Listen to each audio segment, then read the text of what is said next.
Hi, and welcome to Sussex Pioneers. I'm Joseph Bradfield, PR and Communications Advisor. This is our fourth episode, People and Processes. Our focus for today is on the power of leadership to drive innovation and manage complex but essential implementation processes. This includes inspiring your people, managing risk and change, planning and communicating across teams, and keeping a handle on feedback. We'll be hearing true stories of navigating through periods of change and innovation. But first, here's Paul Nightingale, Professor of Strategy from the University of Sussex Business School, to share his insights. Our first few episodes have focused on getting the right conditions in place for innovation to happen. Now it's time for us to focus on the role of leadership. We'll look at how to select which projects to pursue and how to ensure they are successfully implemented. Managing innovation is all about managing uncertainty and risk. Flexibility is one of the most important factors. You can't expect to make a detailed plan and stick to it. Instead, monitor and adapt projects as they move from outlines to detail to testing and finally launch. However, to keep to your strategic objectives, good leadership is essential. Good leadership helps clearly articulate a vision. Good leaders explain what to prioritise and manage communication across the business. Successful managers must learn how to balance a strategic approach with a scientific method like this. You need to weigh up risk, opportunity and the long-term needs of your customers while managing projects through a thorough incremental process. You can try to keep that process as straightforward as possible by making choices that build upon established strategy and involve technologies and markets you're experienced in. Pull together any relevant knowledge and skills that are required to implement that strategy. And find a critical friend, someone outside the organisation who can remain objective and review your expectations against reality. Now let's hear from some of the region's innovative business leaders talking about their management styles.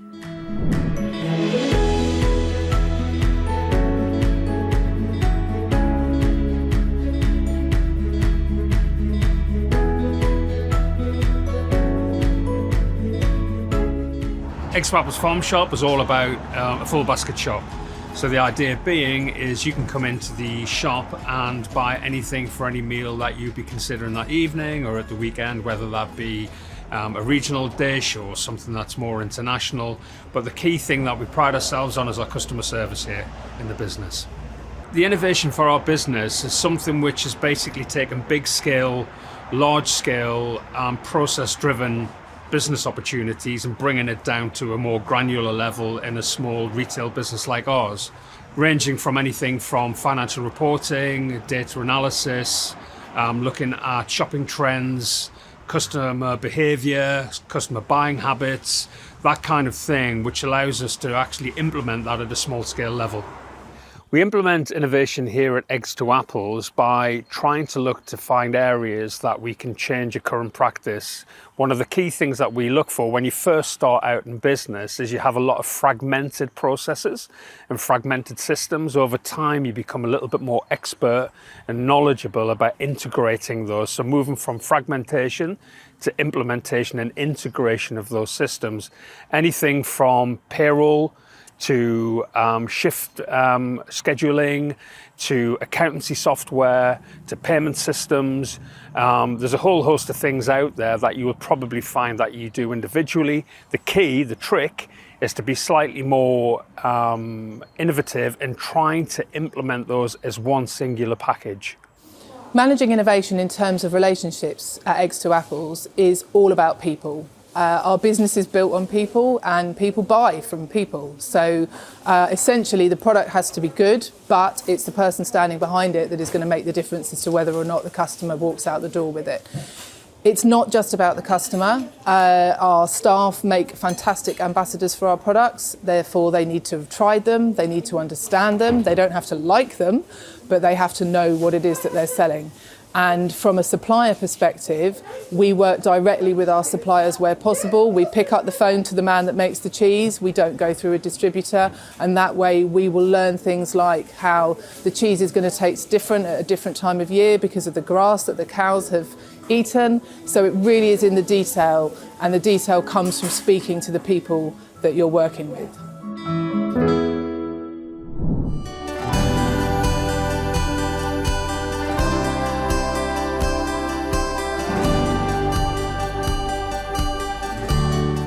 What makes us distinctive to other cleaning agencies is that we're passionate about our people in our community, and that's the clients, our cleaning colleagues, and our office team.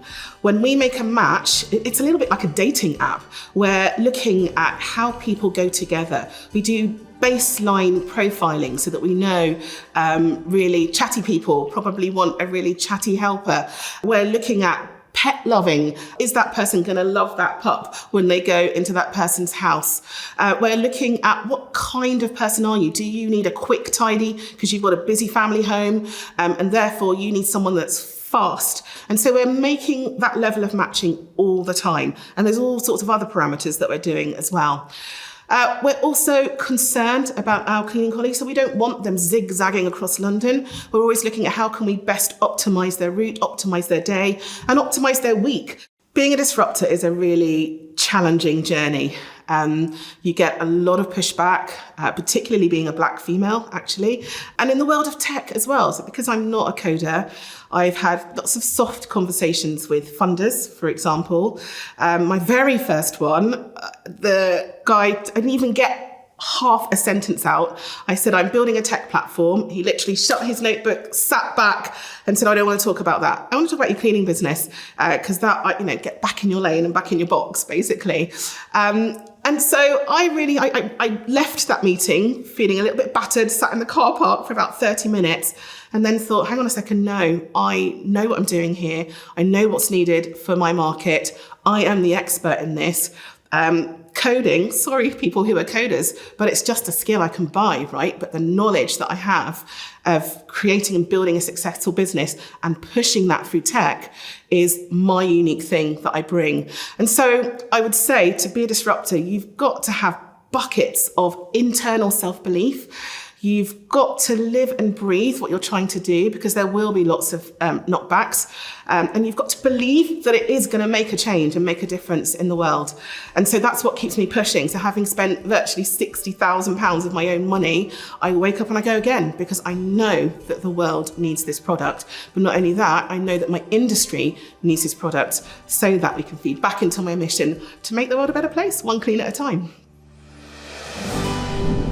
So, welcome to our innovation leaders. If you could introduce yourselves. Hi, I'm Susanna. I'm co-owner of Eggs to Apples Farm Shop in East Sussex. Hi, I'm Craig Hewitt. I'm also co-owner of Eggs to Apples Farm Shop in East Sussex. Hi, I'm Monica Beckles and I'm the HR consultant for Sussex Innovation.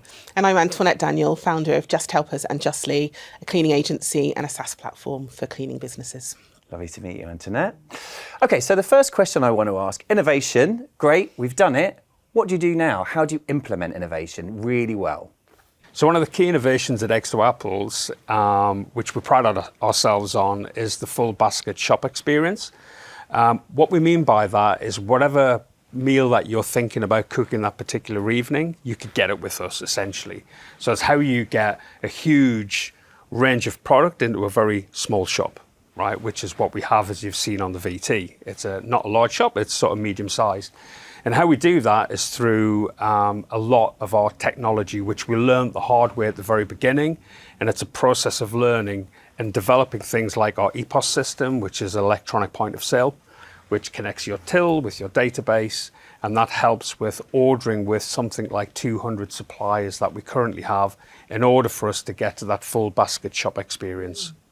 Innovation is a really interesting word. In the VT that we had earlier, I talk about innovation being quite a difficult word to understand. Yeah. People automatically assume something that's really mind-blowing and different, and it's not actually. It's something internally that you need to solve, a problem that you need to solve and implement a bit of something different in order to get the end result. I feel like I've got a couple of questions for you. So one, how did you get your staff to adopt all of these changes? Because that's quite a lot of background stuff from you guys that has come into the foreground for your team. And then how did you talked about it being fragmented, because I think this is part of the journey that we've gone through with Justly. Yeah. How did you decide what got bolted on to your system? Yeah, I mean, I think in terms of the staff, it's we invested in essentially our back office staff. Our business is obviously very front facing, it's customer facing, and it felt quite foreign and unusual to suddenly have people that weren't out there, Yeah. public facing. But that actually where the business needed the investment at the time. So we looked at our recruitment strategy and went, actually, we need. I think we called them the first time round an office hero. We need, and in lots of small businesses, the person that makes all the wheels turn is quite often that person. It's not the people at the top, and it's sometimes not the people that face the public. It's actually that person that understands how all those processes come together. Also, you play to people's strengths. So we don't ask everyone to get involved in the ordering. And I think the really important piece to add to Craig's conversation about process is not to lose the personal touch. So as much as we do have process in place and as much as we have pulled things together, and in theory, I could do a lot of it from home. I could dial in and I could look at the figures and I could say, okay, I'm going to order this, this and this. I rarely do that without then physically walking around the building. What we call walking the customer walk, and having a look and seeing that what I've done based on the stats that I've been given actually feels right. I have a couple of questions, if that's okay. Something you've just said, which I find really interesting, about the office hero and person in the back who kind of keeps everything going. And that's something that organisations typically tend to struggle with, because they look at the ones on the front end as the really important ones, and they're the ones that, get the better salary, the more attention and all of that. The tips. Exactly. But it's the person at the back that keeps those wheels turning that are the really integral, important part and deserve as much attention and as much focus as the people on the front. And I think the pandemic taught us that, because it was all of those people who do all of the things that we take for granted that all of a sudden, when things started to come to a grinding halt, they were the ones that we desperately needed. So it's really interesting that was what you needed to bring into the business to really help that focus. Yeah, I'm really interested in, Antoinette, from your perspective, how do you create a system that aligns customers with service users and service providers, rather, in your particular industry? Initially, we had a failed tech offering through Justly. So I thought that I didn't really need to know much about tech development, that I just needed to rely on the developer who I found through my networks. And actually, it's a lot more complex than that. Our business is a really complex business with lots of moving parts, quite similar to you guys. When I described the initial problem to the initial developer, they were like, yeah, that's fine, we've got this in the bag. We went for what we could afford initially, which was about a £40,000 build. I now know that that's chump change. We should have been somewhere else entirely. But I needed to go through that process. So I very quickly, once the first build was up, I very quickly realised this isn't fit for our purpose, and that was quite a painful exercise to go through. Really, I had to cut my teeth through that first failed project. And the second thing I realised quite quickly is, Antoinette, you're not an expert on this. Get some help. So outsourcing, which we're told all the way through our business, outsource the stuff that you really don't understand or gives you low fun. And so I took on a project manager, which was a game changer for me. At that time, they were saying we need this over the line within 4 weeks. And I think it's something like 1,500 lines of faults that I needed fixing. And what my project manager did for me very quickly was say, this is not going over the line in 4 weeks. We've got a big problem. This is going to take months. So that was really reaffirming to have that. But through that process, we'd taken our team on a journey with us. So they were part of the fault finding testing before we even got to the UAT testing, user adopted testing. And that really helped them buy into what we need, what we want, what stats we want to be seeing on our dashboard.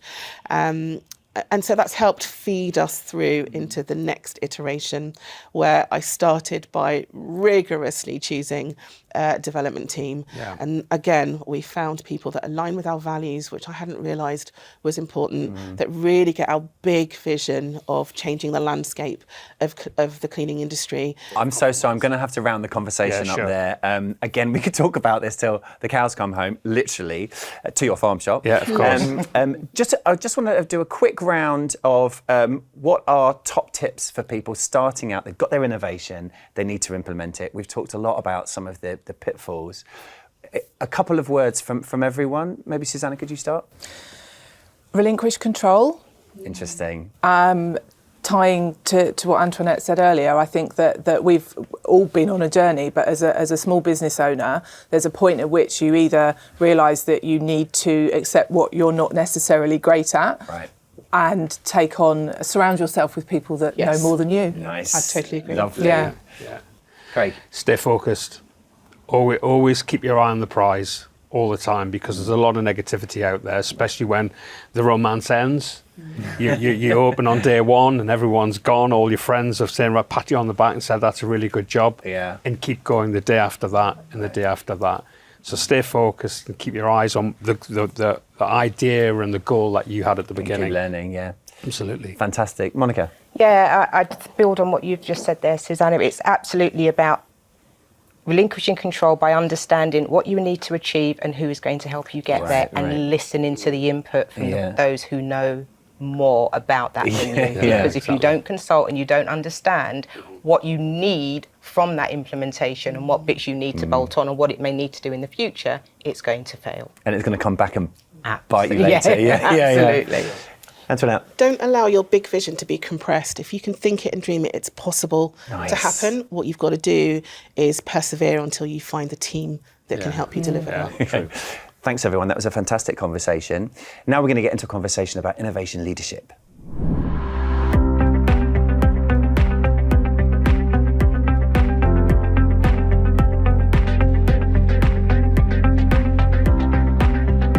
In our nightmare year, on our nightmare Christmas, I should say, where I was actually in hospital through our busiest period, and everyone pulled together, and despite me being the main person who did all the slicing, the guys stayed in and they got all the slicing done, all the packing done, even without me there. And I think they wanted to do that for the business, and I like to think for me as well. I'm very, very lucky to have them, really. For me, the most recent development has been bringing in new people into the business and seeing how we can evolve the business and diversify, and the different things that we can do under the banner of the Pished Fish. So having these new people here have freed me up to do more things, to do stuff which maybe I'm more naturally suited to. I'm generally excited about the year ahead and what that holds.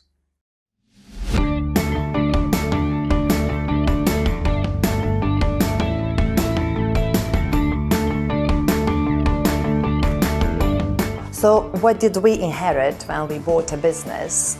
We inherit a history. So it's a very well established and known company in the region.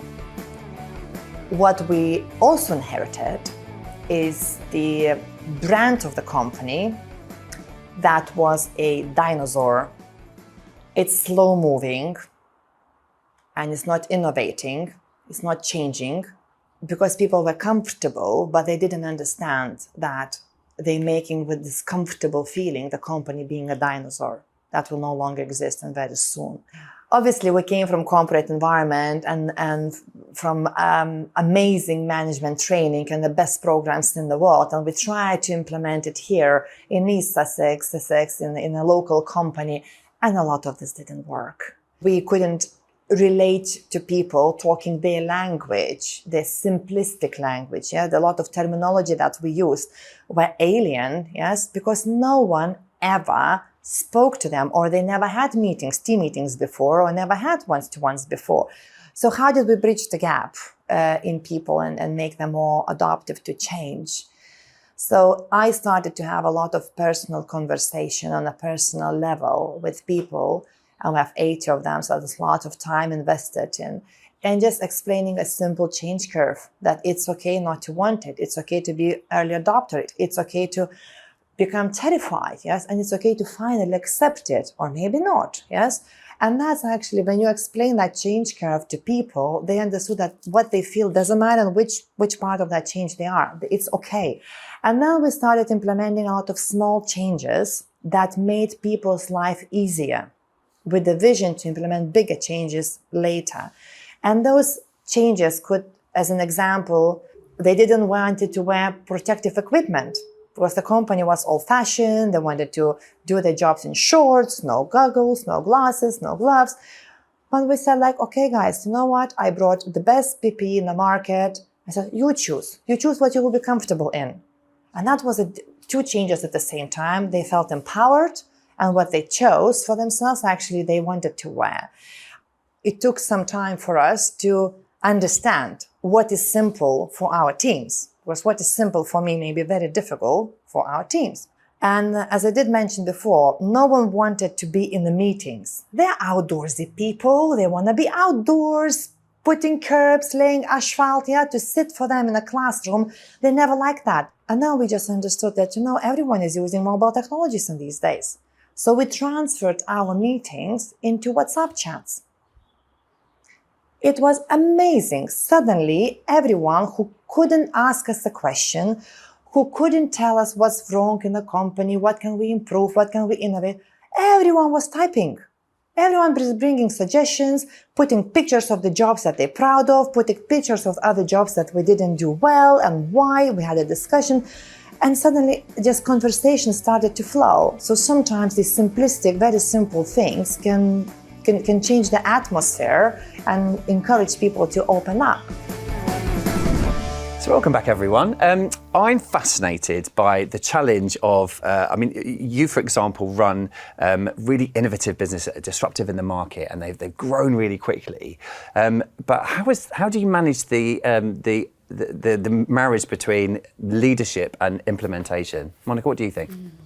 Leadership is absolutely essential to the successful implementation of change, because businesses are in a cycle. It's a continuous improvement cycle. Right. And one of the most important things is, we've touched on it in the earlier discussion, but it's about consulting, and it's about understanding the type of leader you are, right, where your weaknesses are, and who you need to bring in to help you. Because a leadership style, when you're managing change, because there are so many cycles and phases to change, you need to adapt your leadership style to address all of those various cycles as you're going through the change.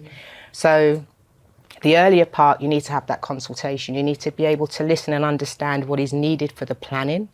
Then you need to be able to identify the skills that you need to help you, with that change and to bring the success of the implementation to bear. And so you need to, I've seen a phrase that I think is fantastic for these things, which is, you need to be like a golfer. You need to know what your next move is and what club you need to bring out. Right, and that's the leadership style that you need to bring out. So there's consultative, there's democratic, there's servant leadership. At different phases of change, you need different leadership styles. And that is such an essential element to implementing change. That's really interesting. What kind of leaders do you think you are? What are your styles? I think there's leadership styles have to change, as you identified, when your business is changing. But I think one of the things in our environment is that your leadership style has to change depending on which staff member you're talking to. Because we have, full-time permanent staff, people from backgrounds where they've worked for large supermarkets, or they've managed their own teams and they're now coming to work for an independent. And we've got weekend staff. I'm in loco parentis with our weekenders. I'm mum sometimes when they turn up late and they've had an argument with their boyfriend, and then obviously your leadership style will really be adapted on a day-to-day basis. Right. Yeah. Who was it that wrote "What got you here won't get you there"? Because that's been really helpful for me in this transitional stage of our business. Because at the beginning of our business journey, people that came on board are people that believed in me and in our vision, and we toughed it out. We sat in my garden, had drinks together after work. But that really has had to change and evolve as the business needs more structure, more processes, more burden, financial burden, having to deliver. So what I'm finding is that I now have to be a different kind of leader. I'm more distant. I'm not in the business so much. So we've got a whole core of people that are like, where are you? We miss you. Like, that's not my role anymore. Like, my role is to really deliver for you guys and make sure you get paid at the end of the month. What's the solution there? Because I can see Monica's going to... My solution was a COO, so putting in a second line of management. Other personalities that can take that role on. And that balance me as well, so that's been really key. Right. Yeah, because I think I hear what you're saying, but I think at times, as a leader, I've worked in businesses where the leader does take that step back and the staff feel it. They want that interaction with the leader. They want to know that the leader knows who they are and what they're doing for them and has that daily interaction with them. But yeah, sometimes more from a hands off, but also that the leader's door is open. And on occasion, you want to go and have a conversation, and you want to know that the leader wants to hear what you've got to say.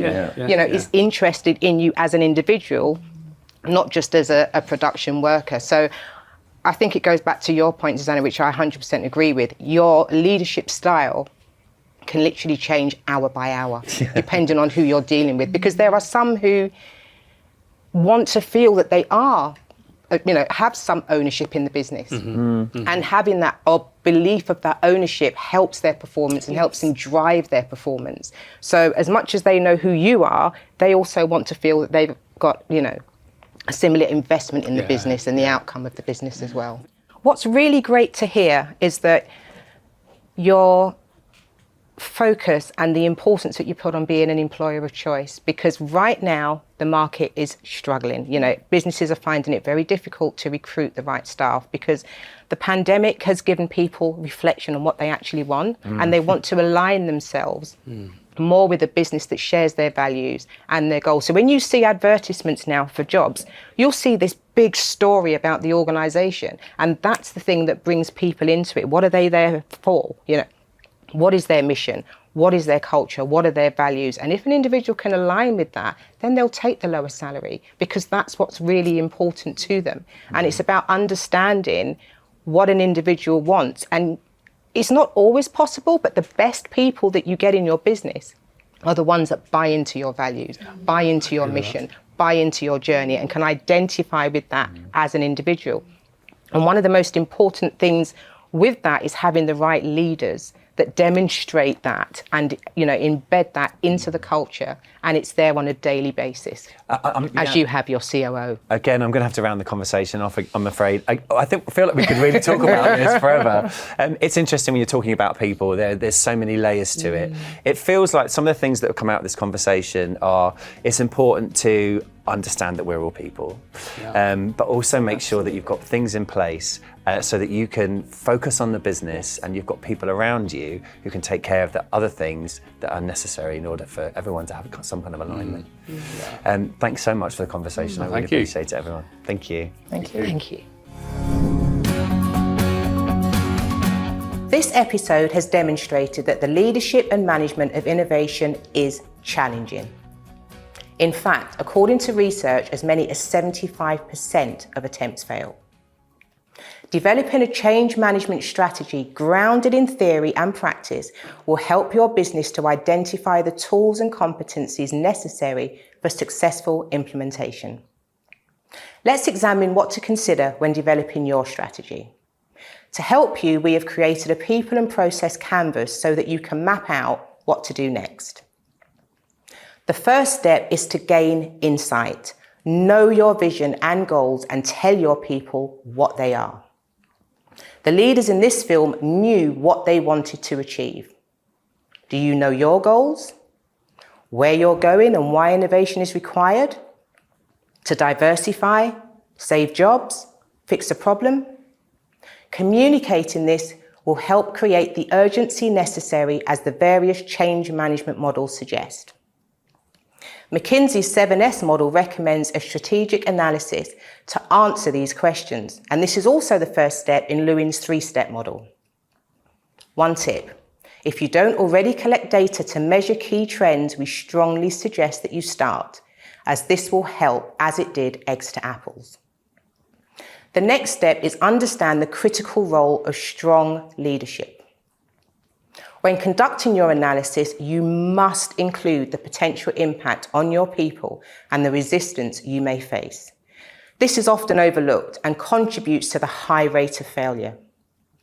6 of the steps in Kotter's 8-step model focus on people, and the Kubler-Ross change curve compares the psychological impact of change to a loss, akin to grief. As you will understand, this will have a significant emotional impact. Roadways recognized the fear that change created and adapted their leadership style to address it. Leaders have to adapt their style to the situation in front of them. Remember that golfing analogy? What is your style? Can you adapt? If not, source the skills you need just as Just Helpers did. One size does not fit all, and remember, being honest with yourself is critical. It's not easy, but our coaching program will help you. The next step is to understand what the benefits are.